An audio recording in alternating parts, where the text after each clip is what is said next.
La ilaha illallah Muhammadur Rasulullah.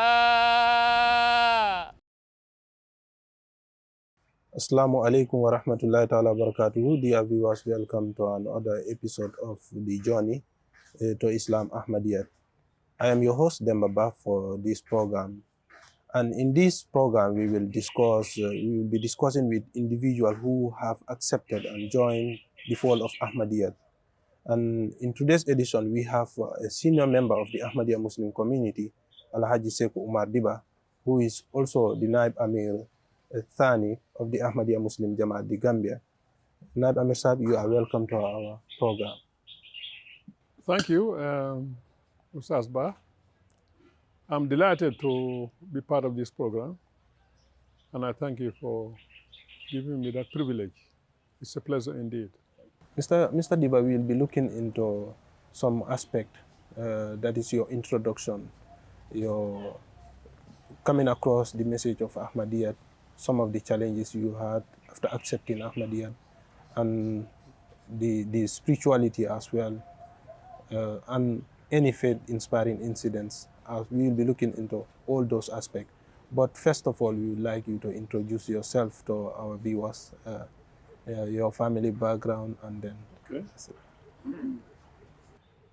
I was born in 1952 in Salakenya village of the Central Badib district, North Bank region of the Gambia. That's where I was born and raised.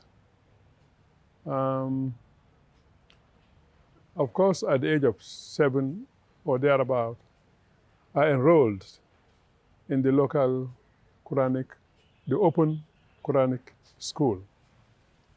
We call it Dara or Karanta at the tender age of 7, along with many other boys and girls. And at the age of 10, I was enrolled at Salaken Primary School in 1962. I went to school rather late because my father's initial or original intention was to send me to Mauritania, okay, for religious studies. But my brothers raised an objection. So I went to school in 1962. And I joined the Ahmadiyya Jamaat. At the age of 14, I was very young. In those days, in the 1960s, we had a missionary in the person of Maulana Daud Hanif. He was a young missionary posted to that part of the country in those days. And there was also a local mualim, late Ibrahim Jekine. And these two men were very active in spreading the message of Ahmadiyya in this country, particularly in the Badab areas, the CRR, Kombo Banjul. So my initial exposure to the Jamaat was in the village of Salakenya. We used to attend some of their preaching sessions. We used to attend question and answer sessions led by them. And of course, occasionally we visited them in their homes to ask a few questions. So really, I got inspired. I became interested, and I became convinced at that age that this community, I became convinced that this is the community that the Holy Prophet had prophesied. And that prophecy has been fulfilled. I became convinced that Islam, true, fine. I have been, from my ancestors, we have been Muslims through the centuries. But I became convinced that the true Islam was found in Ahmadiyya. Okay? So I took the bayat. I took the bayat, you know. I embraced the Imam of the age. I was convinced that he, Ghulam Ahmad of Qadiani, whose birth and advent had been prophesied, was actually, he's the true Messiah of the age. I was convinced, and I was persuaded through the preachings of these two men, and of course, more senior members of the jamaat in the village in those days. We didn't have the privilege of having literature. Literature was very scanty, very scanty. But when I left the village to come to school in Banjul in 1967, I was very frequent going to the mission to read and to conduct some research. So that's how I accepted Ahmadiyya. And of course, when I accepted Ahmadiyya at that very young age, my family members were not happy with me. They were not happy.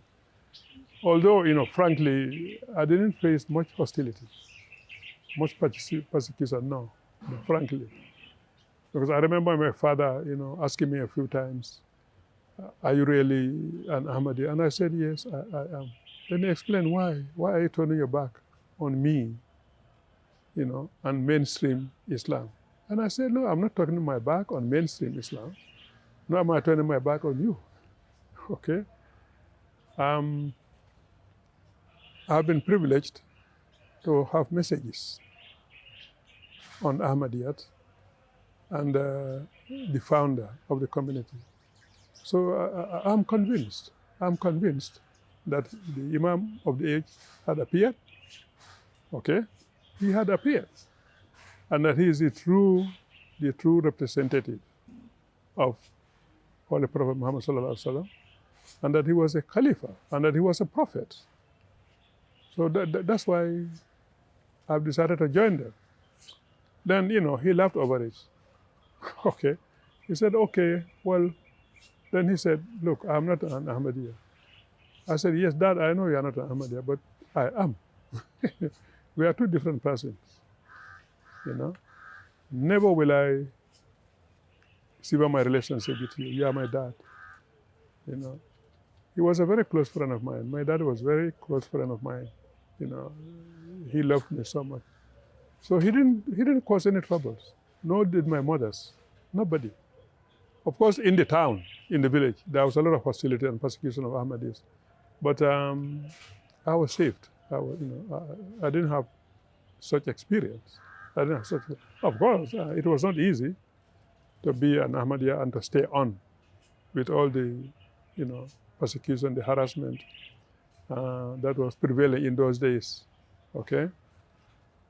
In our environment in this country, to be an Ahmadiyya is not easy. It's not easy, okay? You may have the conviction, you may be determined to stay on, okay? But the fact that there's a lot of opposition, there's a lot of misinformation, there's a lot of distortion of facts surrounding the community, that itself can cause a lot of stress, I'm Ahmadis, I'm not an exception. Sometimes it can be stressful to face opposition, strong opposition and hostilities. But the determination is there. I was determined, and I forged ahead. So I left Salkenya School in 1967 to come to Karabalan School. And I was at Karabalan School for 4 years. I left Karabalan School. Karabalan School was then a junior secondary school, what you call now middle school. I was there for 4 years. And in 1971, I went to the Gambia High School. So from 1968, 1969, 70, to date, I've been very much attached to the Jamaat, very much attached, And I thank God for giving me that courage, the courage and the strength to remain on board. Yeah, so that's how things unfolded. So, Mr. Dibba, considering the age, at the age of 7, you were enrolled in the Dara. At the age of 10, you are now enrolled in school. At the age of 14, that was the time you accepted the Ahmadiyya Muslim Jamaat.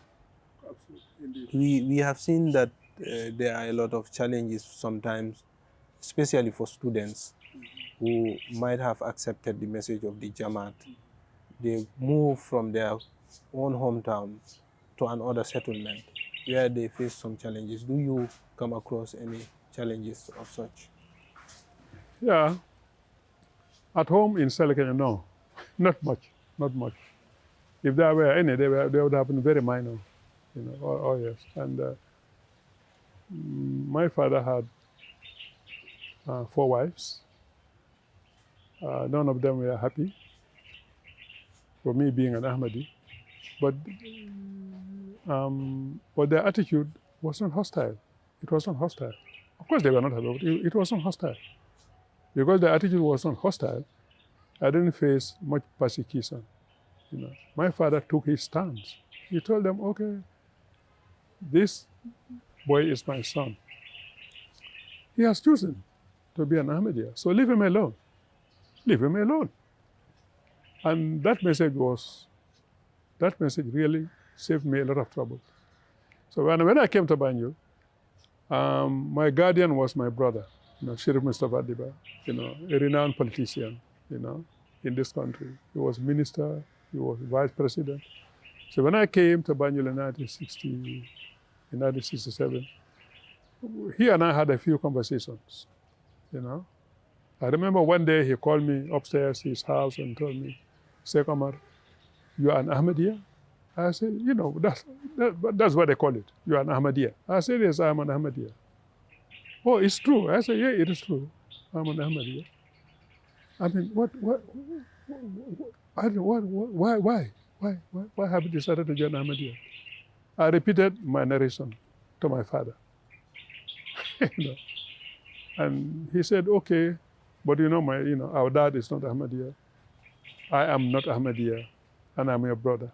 I said, yeah, you are talking about 2 different personalities, you and I. You are 2 different personalities. You are following mainstream Islam. I am a Muslim, an Ahmadi Muslim for that matter, you know. And I said, I have a message for you. I said, what's the message? I said, well, the Imam of the age has appeared. And if anybody turns their back on him, you will account for that in the life after. You know? Okay, the Holy Prophet has clearly presented the signs of the advent of the Imam, and the signs have come true. They have come to pass. Okay, Islam, yes, is one religion, but there are different denominations. I'm convinced beyond doubt that my denomination, which we call Ahmadiyya, is the true denomination in Islam. You know. Then he said, okay, I'm not convinced. I said, okay, if you don't mind, I can bring you some books from the mission. He said, fine. I remember I brought some books to him. He read some of them. And then I went back to him and I said, have you read the book? He said, yes, but I'm not convinced. I said, okay, you have the right not to be convinced. That's okay, you know. And I said, okay, but one thing, I would not like you to be telling me to withdraw from Ahmadiyya. I don't want to hear that. I don't want to hear it. And he was a little bit surprised, you know, at that age. I said, yeah, I don't want to hear that. I don't want anybody to tell me to withdraw, you know, because I've discovered the truth, and I have a conviction to follow the truth. So we are not following the truth. I said, hey, I'm not saying that. That's not my conclusion. You know, my conclusion is I'm following the truth, and that's it. And you know, we joked, and that was it. That was it. He never raised an eyebrow about it. So I was very lucky, you know. And I come from a large family, but they have a very high regard for me from childhood. My family had a very high regard for me. I'm highly respected, you know, in the family. And that trait paid off, really. It really paid off, yeah. Outside, yeah, of course, in the Gambia, you know, once you're an Ahmadi, you are terrorized all over the place. You are harassed all over the place. I was coming to that. I came across one of your articles which you wrote as an open letter. I was just reading that article. It seems it's deeply from the heart that you are trying to tell people what. Can you tell us a bit about it? Yes, I mean, that article, I was inspired, I was motivated to write that article in response to some of the baseless allegations that were being hurled at the community, from left, right, and center in the country. And I thought it was high time that somebody set the record straight, by presenting facts, and that's what encouraged me to write that article. And yes, what I wrote is what I stand by. That's what I stand by. That's what I stand by.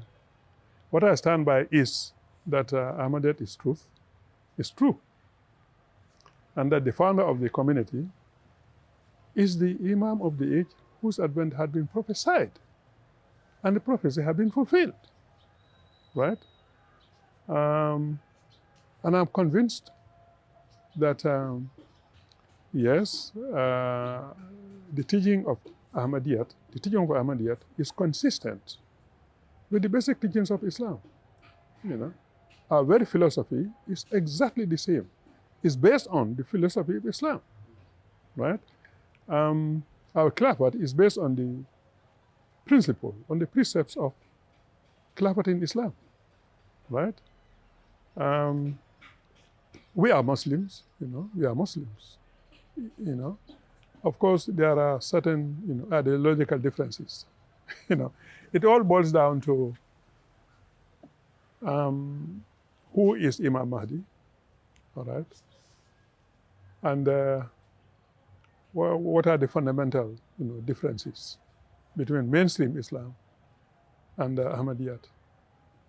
And one of those fundamental differences and bone of contention is the advent of the Imam, right? The status of Imam Mahdi as a prophet. These are the controversial things, okay? The death of Jesus Christ. Okay, that's another burning issue, right? The finality of prophethood. That's another area. The finality of prophethood. There's a lot of misinterpretation about the finality of prophethood. Unfortunately, this country, people don't even know. We are not able to draw a line between, a law-bearing prophet and a non-law-bearing prophet, Okay? Of course, there are allegations. We don't pray behind other Muslims. But there's a story to that. This is what I stand by. And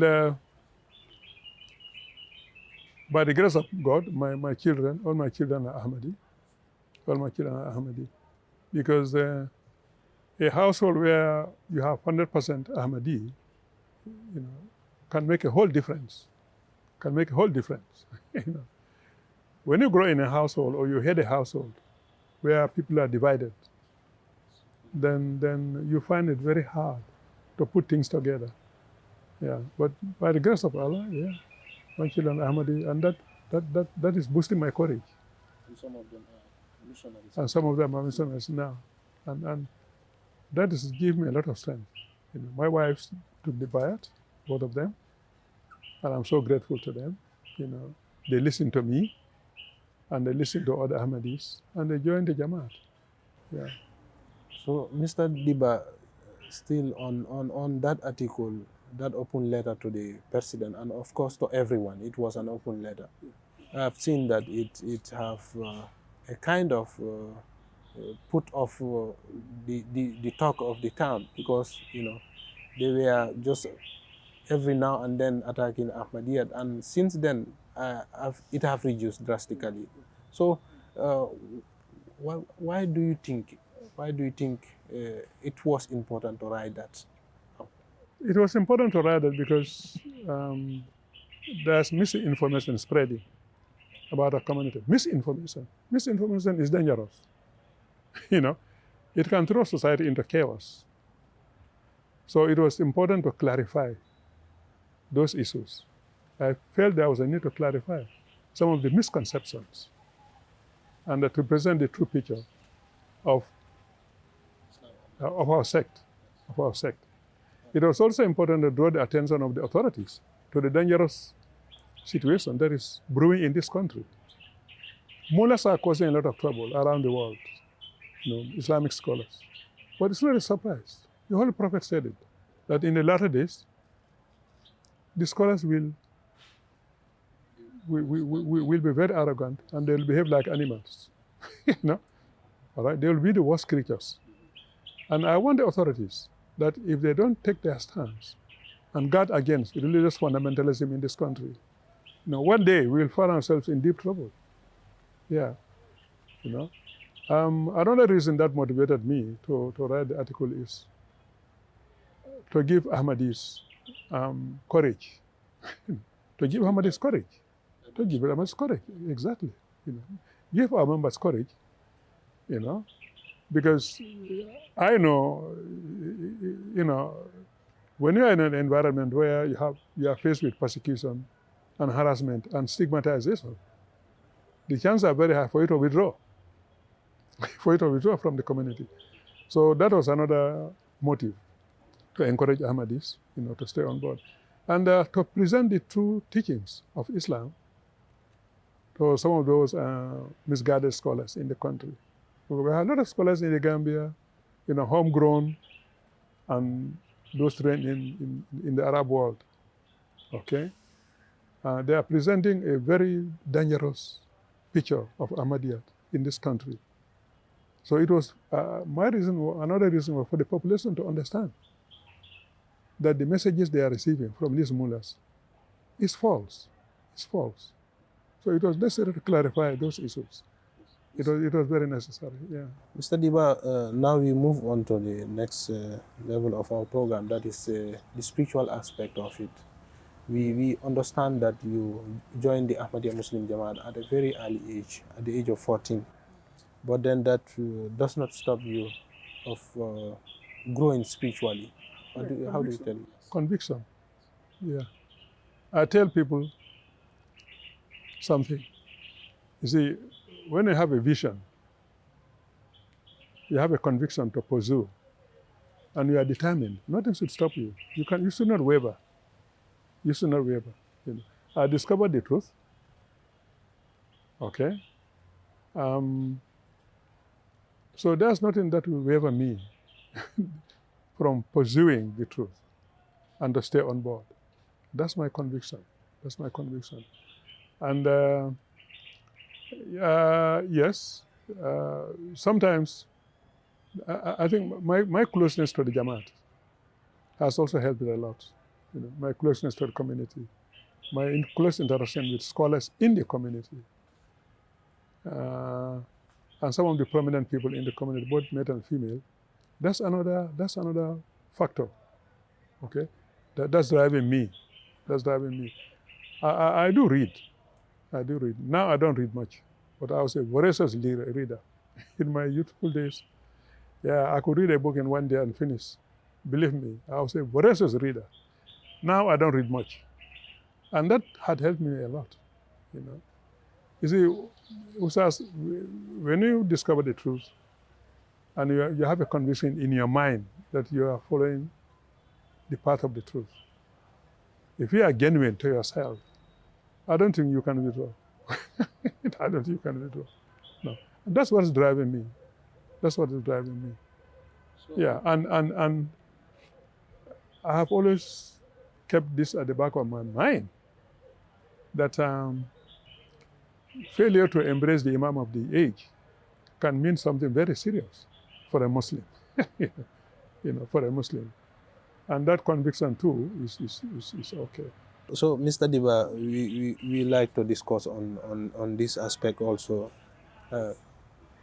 After accepting the Jamaat, now that you are growing spiritually, and then you are the Naib Amir of the Ahmadiyya Muslim Jamaat, the Gambia, Naib Amir Sani, there are a lot of responsibilities assigned, but there are a lot of also faith-inspiring incidents. If you can share with us, or you have met any of the Khulafa of the Ahmadiyya Muslim community, Do you have any faith-inspiring incidents with them? You can tell us briefly. Yeah, the visit of the third Caliph here in the Gambia, that was a long time ago. Was it around 1970? In the 70s. I was young, but we had an audience with him. I was in the team. And his deliberations really kept us up. All right? Okay. Very inspiring speech. Very inspiring engagement we had with him. Okay. I had a few dreams. Yes, I had a few dreams about, and those dreams, pointed to the truth of Ahmadiyya. Okay. And of course, we are now privileged to be interacting with the Caliph of the Jamaat through MTA and other channels, and that's very inspiring. That's very inspiring. It's a big privilege and honor, to hear from the Caliph of the age, from the Caliph of the community directly, and that is very inspiring. That's very, very inspiring. Yeah. Another inspiration is, my children and my wives. They are all supporting me, and most of them are very active members of the community. And that's another inspiration. That's another inspiration. Now, chanda is important. Financial sacrifice is important in Islam and Islam Ahmadiyya. Okay, and I have this urge. I always have this urge to pay more and more and more. And in my mind, I know the more money you pay, the more sacrifice you pay, the more reward you derive from it. The more reward you derive, and that's very encouraging for me. That's an inspiration. That's an inspiration. I wish I was a millionaire. I would have done wonders in this country. Believe me. Yeah. Another inspiration is the offices I held in the Jamaat. From the age of 20, 25, I've been holding different offices in this Jamaat. All right? Kudamat Ahmadiyya, Ansarullah, and the Jamaat, the Jamaat as a whole, and serving the Jamaat and the community. You draw inspiration from that. You draw a lot of inspiration from that. Naim Amir Alaji Sekou Omar Dibba, sometimes he's also a lecturer. He's called for some things, and there is a good pay in that sometimes, $500 US and the like. But then sometimes Naim Amir will just say, you know what? Let somebody else take it. Let me concentrate on the translation of the Holy Quran. What triggered? I've lost a lot of opportunity to make money. Sometimes I get offers from NGOs, government departments, to engage me doing something, and they would have paid me a good amount of money, but I declined. I've declined so many offers, because of Jamaat duties. Yeah, because of Jamaat duties. I remember brother late Fafa Ndabo, he was Sadar Majlis, Ansarullah.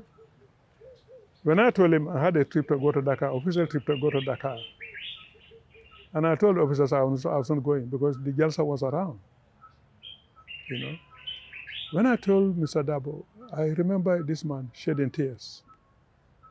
Mr. Dabo, you mean you're supposed to attend a conference in Dakar because of Jalsa you cancel? I said, yeah, I'm not going to conference in Dakar. With the Jalsa around, forget it.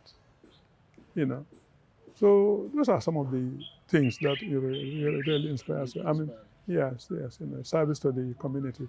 I remember, spending a few nights in this very compound when the fourth Caliph came here. I was part of the security team, spending 2 nights on this fence here. We are sitting on the fence 2 nights. Today I look at Ahmadi, I look at these Kudams, and I said, I hope they will learn. They will learn from us. Yeah. So, Mr. Dibba, just final comment. We don't have time, but then to those people who already recognize the Ahmadiyya Muslim Jamaat, but they are reluctant in signing or accepting the bayat, what advice do you have for them? I think such people, in most cases,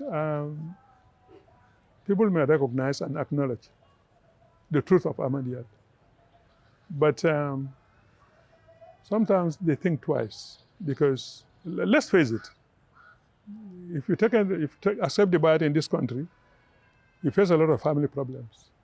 It can break social ties, and the social ties are very important. So people tend to be conscious of, breaking the social ties and running the risk of creating a rift between you and your family. That consciousness keeps many people away from taking the bayat.